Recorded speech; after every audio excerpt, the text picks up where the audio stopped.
تباہ و نصرات۔ موجودہ معاشرے میں بہت سی خرابیاں اور برائیاں پائی جاتی ہیں، ان میں سے ایک افواہ سازی ہے۔ اسلام افواہ، جھوٹی خبروں، غیر مصدقہ معلومات کی پھیلاؤ کی سختی سے ممانعت کرتا ہے، یا من حکومت کے خلاف ہو یا کسی مسلک کے، ہر حال میں قابل مذمت ہے۔ اللہ تعالیٰ قرآن مجید فرقان حمید میں ارشاد فرماتا ہے، یا ایھا الذین آمنوا ان جاءکم فاسق بنبأ فتبینوا ان تصیبوا قوما بجہالۃ فتصبحوا علی ما فعلتم نادمین۔ اے ایمان والو، اگر کوئی فاسق تمہارے پاس کوئی خبر لائے تو اس کی تحقیق کر لیا کرو، کہیں ایسا نہ ہو کہ تم ندانی میں کسی قوم کو نقصان پہنچا بیٹھو، پھر اپنے کیے ہوئے پر جو ہے پریشان ہو۔ سورۃ نور میں اللہ تعالیٰ ارشاد فرماتا ہے، تلقونہ بألسنتکم وتقولون بأفواہکم ما لیس لکم بہ علم تحسبونہ ہینا وہو عند اللہ عظیم۔ جب تم اس افواہ کو ایک دوسرے سے سن کر اپنی زبانوں پر لاتے ہو اور اپنے منہ سے وہ بات کہتے تھے جس کا تمہیں کوئی علم نہ تھا، تم اس سے معمولی بات سمجھتے تھے، حالانکہ اللہ کے نزدیک وہ بہت بڑی بات ہے۔ سورۃ اسراء میں یعنی سورۃ بنی اسرائیل میں اللہ تعالیٰ ارشاد فرماتا ہے، وَلَا تَقْفُ مَا لَيْسَ لَكَ بِهِ عِلْمٌ إِنَّ السَّمْعَ وَالْبَصَرَ وَالْفُؤَادَ كُلُّ أُولَٰئِكَ كَانَ عَنْهُ مَسْئُولًا۔ جس بات کی تجھے خبر ہی نہ ہو اس کے پیچھے مت پڑو۔ آنکھ اور دل، ان میں سے ہر ایک سے پوچھ گچھ کی جانے والی ہے۔ اللہ تعالیٰ ارشاد فرماتا ہے کہ آنکھ سے بھی، کان سے بھی اور دل سے اللہ تعالیٰ سوال کرے گا کہ تم نے یہ بات سنی ہے، تم نے یہ بات جو ہے وہ دیکھی ہے، اور دل سے بھی اللہ تعالیٰ یہی سوال کرے گا۔ حدیث مبارکہ میں اللہ تعالیٰ کے پیارے رسول صلی اللہ علیہ وسلم فرماتے ہیں، صحیح مسلم کی حدیث مبارکہ ہے، کفیٰ بالمرء کذبا ان یحدث بکل ما سمع۔ کسی آدمی کے جھوٹا ہونے کے لیے یہی کافی ہے کہ وہ ہر سنائی بات کو آگے بیان کر دے۔ ایک بات آدمی سے سنی ہے اور اسی کو سن کے آگے جو ہے وہ پھیلا دے اور اس کی تحقیق نہ کرے، تو یہ آپ صلی اللہ علیہ وسلم نے فرمایا اس کے جھوٹے ہونے کے لیے اتنا ہی کافی ہے کہ وہ ہر سنی بات جو ہے وہ سن کے آگے جو ہے کیا کر دے، پھیلا دے۔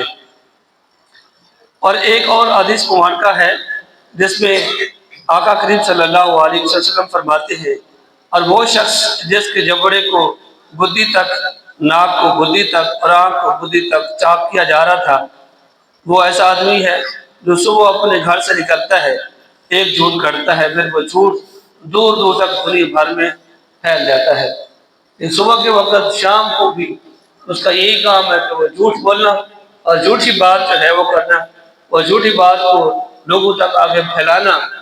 تو یہ جو ہے انسان کے لیے بہت خطرناک جو ہے وہ بات ہے۔ ہمیشہ سچ بولے اور سچ سے جو ہے وہ کام لے۔ اور آپ صلی اللہ علیہ وسلم نے فرمایا، وہ لوگ اپنی زبانوں کی ہوئی فصلوں، افواہوں، جھوٹ اور برائی کی وجہ سے اونچے منہ جہنم میں ڈالے جائیں گے۔ یعنی بات ہے نہیں لیکن اس کو آگے تک جو ہے وہ پھیلا دیا ہے۔ تو ان لوگوں کو جو سنی سنائی بات کو سن کے آگے تک لوگوں تک جو ہے وہ پہنچاتے ہیں، تو ان لوگوں کو اللہ تعالیٰ منہ کے بل جو ہے وہ جہنم میں گرائے گا۔ اور ایسا شخص لعنتی ہے جو جھوٹ بولتا ہے، لعنت اللہ علی الکاذبین، جھوٹ بولنے والوں پر اللہ کی کیا ہے، لعنت ہے۔ دوسرا آقا کریم صلی اللہ علیہ وسلم فرماتے ہیں، الصدق ینجی والکذب یہلک۔ سچائی انسان کو نجات دیتی ہے اور جھوٹ انسان کو کیا کرتا ہے، ہلاک کرتا ہے۔